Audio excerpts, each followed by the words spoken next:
What happens when you mix someone that loves to travel with a retro game hunter? You get me, Sal. I've been traveling and also hunting for games for over 5 years, so I thought, why not start filming it? I've had a ton of great scores in the past, so I guess you can say I'm just trying to chase that retro treasure. So join me on my travels as I visit flea markets, video game stores, and street vendors all over the world. This is Retro Finds Worldwide, Medellin, Colombia. Hey everyone, how's it going? We're in Medellin, Colombia. It's up north in the country of Colombia. As you can see, it's very beautiful. We did a lot of tourist stuff this trip, but we took some time to do some video game hunting. I'm with my boy Jose and my boy Steve. We climbed, we hiked, we did all the tourist stuff, but there's always time for some flea market. Here we are in Medellin, downtown. It's a place called Metro Station Prado, Prado. A lot of street vendors here, and the story goes that once there was a building which all these vendors were housed in, and they sold secondhand items. The government ended up buying that building and tearing it down to build a new metro station stop, hence kicking everybody out. And this street right here, it's right under the rail where the Prado station is. This is a temporary location for these vendors, but it's been about 3 years, I think. It's been a few years that they've been here and nothing's happened, and they're still here. They still sell, they're still allowed to sell here, but they haven't been given a home yet to sell their stuff in an enclosed building. So here we are. I found some stuff here in the past, and hopefully, you know, it's a good video for you guys. As you can see, they put all the stuff on the floor, and you know, they just sell whatever they have, secondhand stuff. There's a lot of people that fix stuff they find and resell it. You're not gonna find any new items here, but you will find some great gems from time to time. So this is right in the beginning of it. Fruit vendors, saw some guys selling antiques there, and you know, you'll find a lot of stuff here, a lot of random items. So as I was saying, we were we did some tourist stuff in Medellin. Guatapé is a city nearby here. It's about an 1.5-hour drive. We climbed the rock. We did the boat tours.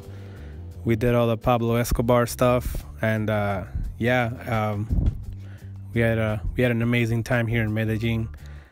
Usually I go to Bogota, but this time, since I was with 2 friends, we did a little trip out of it. So highly recommended. It's super safe out here. Forget about all the hype you hear about Medellin and the drug cartels and all that. It's just not true. So far I haven't really found anything. Do see a lot of potential though. A lot of used items, a lot of toys, but not quite any video game stuff at all. I think the only thing we saw back there was an Xbox console, the original Xbox. It was pretty dirty, so I didn't even ask how much. And yeah, as far as the video game scene goes, up here in Medellin, there are video game collectors. As far as the stories I've heard, the collector with the biggest collection in Colombia lives here in Medellin. He buys and sells from all over the country as well as all over the world, and he has a personal collection. So I've never met him, I don't know his name, but I keep hearing about this guy that lives in Medellin that has the biggest collection. So there are collectors up here. There are some video game stores which we tried to cover as much as we could in the 3 days we were here, but there's some cool electronic stuff. There's some PS2 stuff down there. Nothing crazy. But yeah, there's collectors, and when they have their yearly video game convention or RetroCon, it's always in this city. So people from all over the country come up to Medellin, and they attend that convention here. I think it happened in October. So as we're walking through, you walk under the metro. So the metro's up top, and you're walking under the underpass of it, and that's where all the vendors are. And all you have to do is go to Estación Prado, so the Prado, Prado station, and just walk along, where the train passes up top.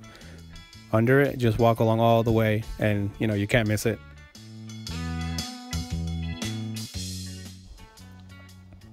Christmas time already, look at that. There's some toys here, and basically we didn't find anything at this stop. So once you hit the end of the little flea market there, you'll hit Plaza Botero, which is this artist has all these statues in this park. It's pretty cool.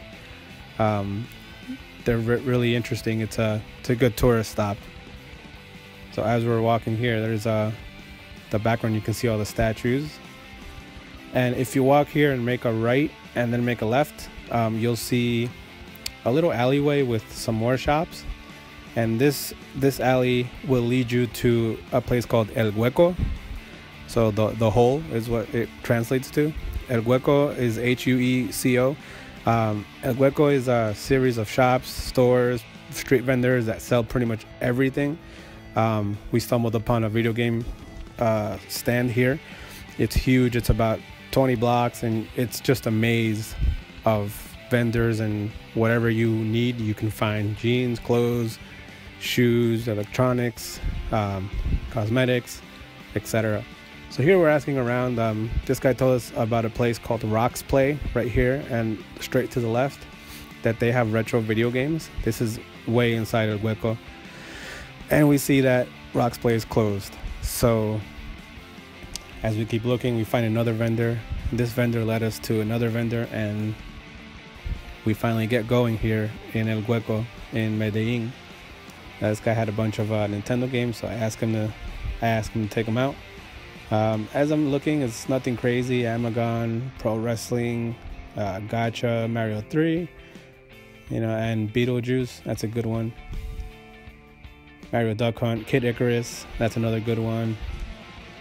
I think I put Kid Icarus and Beetlejuice to the side, and he wanted about $85,000, which is about $29, $28. Oh, there's Last Ninja, label damage. And I tried to get him down to $60,000, which was about $20, and he said no. So I told him I'd come back.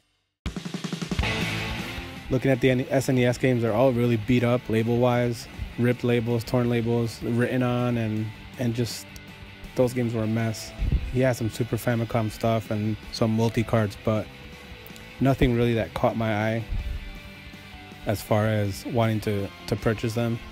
Look, this place looks more like a place where they get stuff and they repair it back there on the left, as you can see, and then they resell it. So when they do try to resell it, they try to hike up the price a little bit, because they include the work they've put into it. That's as far as I heard. In the background I could hear some conversation going on, and as far as I could tell, as far as the stand looks, this other guy told us, yeah, you need video games, I got what you need. So he walked us over to a block away, and he brought us to this guy. He sells some stuff. I'm guessing he's trying to get a cut if I buy anything here. So he brought me to this gentleman, which he has some stuff, so that's a good sign. And yeah, he's another guy that repairs stuff. And so here we have that's a weird unlicensed multi-cart, whatever you want to call it. Looks like Cat Mario, but I can't really be sure until I test it. Contra 3, Alien Wars, Suzuka 8 Hours. He had Mario Paint. So he has some pretty decent titles. Trying to get a price on everything, trying to check the labels, make sure nothing's fake, because you never know here. You know, in any country, you have to be careful with fake labels and whatnot. So I have Suzuka, the weird Cat Mario, which I don't know what that is game, and Contra 3. He wanted 100,000, which is about $40, and he kept pointing at that Contra 3. He knew what he had, but you know what? I got him down to 80,000, I think, and he threw in this controller here, which was a NES controller. I don't think I'd seen that before. So the one he's holding in his hand right now, I had seen. I think I have a few of those, but I did pick those up. And that's it. Let's see what we found.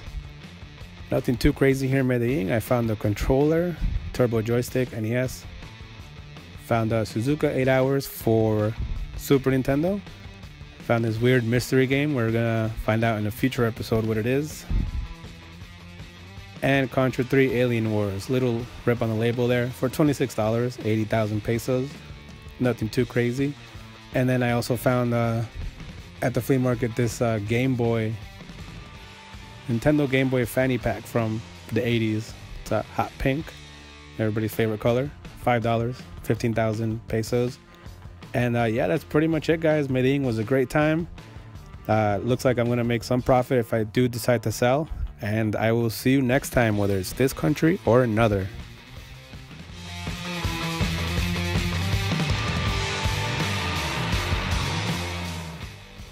Thanks so much for watching, guys. I'll be here in Colombia for about a month, so subscribe below if you want to see more.